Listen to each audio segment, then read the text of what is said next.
Bom dia, pessoal. Vamos de BTC na manhã dessa quinta-feira, 16 de fevereiro. Agora na Espanha são meio-dia e 7. No Brasil, 8 e 7 da manhã. Boa tarde aqui na Espanha. Gente, eu tô no gráfico diário. Cada candle desse é um dia ancorado pela banda de VWAP mensal.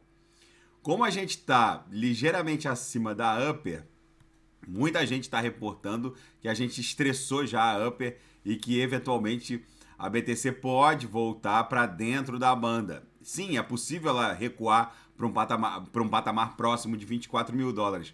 Mas se a gente olhar para um time frame mais amplo, como o mensal, por exemplo, agora eu vou pular para o mensal. Cada candle desse aqui é um mês. No mensal, a gente tem muita gordura para queimar para buscar a mediana do canal de Keltner, que está lá próximo de 29 mil dólares. Então, é muito comum o ativo bater nesse patamar, dar aquela agulhada, que na verdade vai travar em 30 mil, e depois ficar preso aqui nessa instituição da análise técnica, vamos colocar assim. A mediana do canal de Keltner, ela exerce a função de suporte, um suporte poderoso. Aqui, ó, segurou o preço, ó, foi um suporte testado uma, duas, três, quatro vezes, e aqui vai ser uma resistência. É um suporte, é uma resistência, e aqui com certeza vai se comportar como uma resistência. Voltando à nossa banda de VWAP mensal, no gráfico diário ancorado pela banda de VWAP mensal, a gente abriu um Morobuzu no diário.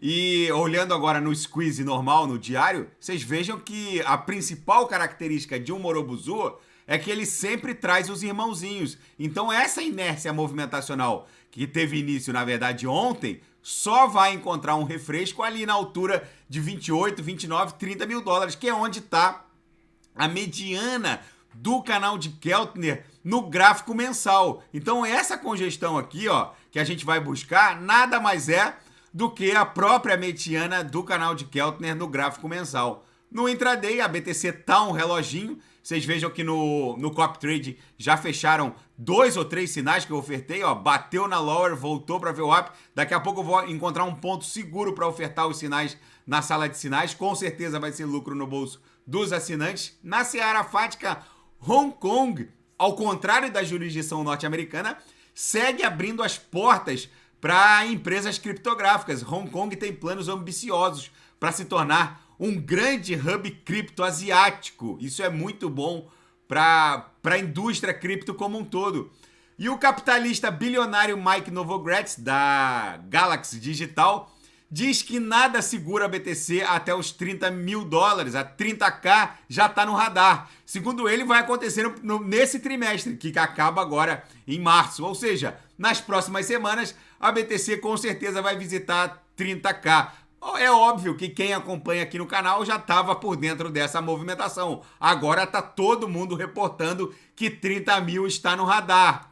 E a Binance prepara o seu caixa para pagar multas em favor dos reguladores norte-americanos. A maior bolsa de criptomoedas do mundo quer resolver os seus imbróglios com os investigadores e reguladores norte-americanos e está disposta a pagar uma bela bolada em termos de multas e acordos. É isso que vai acontecer, é isso que eu venho reportando desde o início dessas investigações criminais e administrativas contra a Binance. Ela em algum momento iria sacar o talão de cheque e quitar os seus imbróglios com os reguladores norte-americanos. E na seara geopolítica e finanças internacionais, o drama do Nord Stream 1 e 2 atacados ainda se complica depois do bombástico relatório de Seymour Hersh, demonstrando como o governo dos Estados Unidos teria explodido os oleodutos no Mar Báltico e com a subsequente resposta do Kremlin dizendo que isso não ficaria sem uma retaliação. Essa grande confusão geopolítica continua a emitir ondas de choque. É claro que na bolha paralela da grande mídia americana e ocidental, que ignora totalmente esses indícios fortes de que a inteligência americana poderia estar por trás da explosão do Nord Stream 2 estava em construção, um que estava operando e o 2 estava em construção. O fato é que, com certeza, Isso ainda vai dar muito pano para manga e o Kremlin reafirma que isso não ficará sem resposta. E a Comissão de Orçamento do Congresso norte-americano diz que a administração federal americana vai entrar em default, vai ficar inadimplente entre julho e setembro de 2023, se o teto da dívida não for aumentado. A secretária do Tesouro norte-americano, Janet Yellen, já vem adotando medidas extraordinárias para manter o governo funcionando, como, por exemplo, usando recursos de fundos previdenciários sob a administração federal norte-americana, o que é bizarro. E a Ucrânia vai receber menos tanques de guerra dos aliados do que o prometido. A Ucrânia precisa de munição e de blindados, porém, agora os aliados reportaram que não poderão ofertar toda aquela quantidade já prometida. Vamos ver como isso vai se desdobrar. E tem uma reportagem muito interessante na Seeking Alpha, dando conta de como o Banco Central norte-americano quebrou e o que isso significa na prática.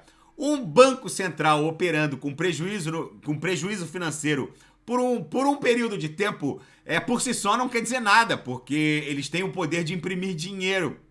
Mas acontece que o Banco Central norte-americano vem operando de forma negativada, com prejuízo financeiro há tanto tempo e por um período tão prolongado que sim, isso virou uma bomba nuclear financeira. É muito provável que os Estados Unidos tenham que lidar com essa crise nos próximos 5 anos. Só que isso pode explodir no próximo ano, por exemplo. O patrimônio líquido negativado do Fed pode não importar num período curto de tempo, mas num período tão prolongado isso é relevante. Primeiro que o Tesouro americano, ele perde uma fonte de receita quando o Banco Central opera no positivo. Operando por um longo período no negativo, por si só, pode não ser um problema. Mas acontece que os gastos provavelmente o inchaço do balanço patrimonial desse Banco Central provavelmente vai cair nas costas do governo federal norte-americano, que em algum momento vai ter que lidar com esse grande elefante branco que se tornou o Banco Central norte-americano, cujo balanço tá pareado com o PIB norte-americano. E em pouco tempo, se nada for feito, o balanço patrimonial do Fed vai superar em muito o próprio PIB norte-americano, deixando o mercado global dando risadas sobre a possibilidade daquilo um dia ser drenado ou pago, por exemplo, já que tá cheio de coisa e avião caindo dentro daquele balanço patrimonial. O Fed quebrando é muito, muito bom para a BTC e para o mundo cripto. Ver o Fed nessa situação é muito positivo para o mundo cripto e é isso sim que vai levar a BTC a $1 milhão.